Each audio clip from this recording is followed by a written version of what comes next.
Thank you, Chair Westerman. Mr. Speaker, I rise in support of H.R. 7938 as amended.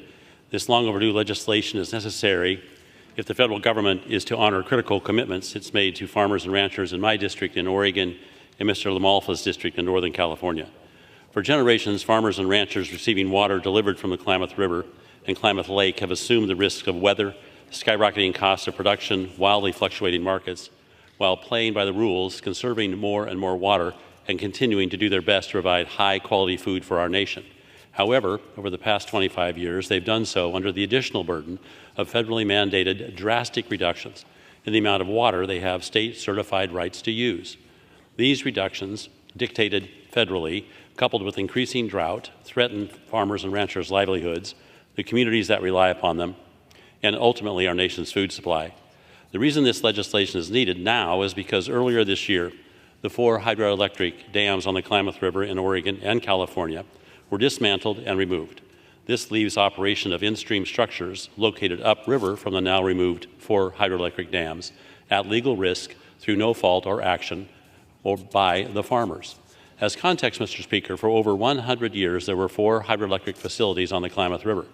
These facilities were located downstream from the Klamath Irrigation Project's Klamath River diversion structures. The 4 hydroelectric dams generated low-cost, clean, renewable energy for over a century. Although they were built by a local company, they were eventually acquired by PacifiCorp, a nationally operating, investor-owned electrical utility. In recent years, state and federal regulators decided they wanted the 4 lower dams on the Klamath River removed. Regulations and litigation drove the cost of relicensing these dams through the roof, leading their owner, PacifiCorp, to the not-too-surprising conclusion that disposing of rather than relicensing the dams was the best path forward. And based on this, PacifiCorp agreed the dams could be removed, but only if someone else assumed all legal responsibility and paid for all of the work.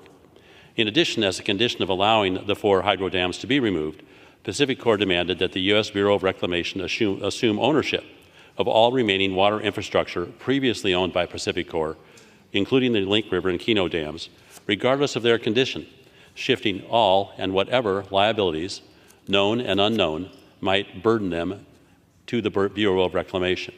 In the 15 years before removal of these hydroelectric dams, farmers and ranchers on the Klamath Project were promised that they would not have to bear the cost of retrofitting and updating this in-stream infrastructure. This legislation finally will deliver on those promises. Mr. Speaker, I ask unanimous consent to enter into the congressional record this copy of the 2016 Klamath Power and Facilities Agreement, which reflects some of these promises. Without objection.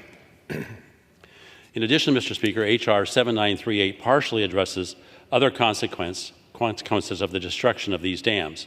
The major reason for their removal was to allow salmon, steelhead, and other fish to migrate up rivers and streams to new areas. However, accompanying these returning fish are regulations and regulators, anxious to make sure that the fish have appropriate means of passage. But the Klamath Project's irrigation infrastructure was not built or designed to deal with the needs of these species. Over the past 15 years, irrigators in the Klamath Project have been repeatedly assured that there would not be any significant new regulatory burden or cost imposed upon them associated with removal of the 4 dams and the resultant arrival of fish. And yet, here we are. Fortunately, this legislation would give the Bureau of Reclamation some of the authority and tools needed for keeping that promise. I want to thank my colleagues, Mr. Lamalfa and Ranking Member Huffman, and the Natural Resources Committee for supporting and working with me on this important bill. I want to thank Chair Westerman. And Mr. Speaker, I urge a yes vote on HB 7938. I yield back to the Chair.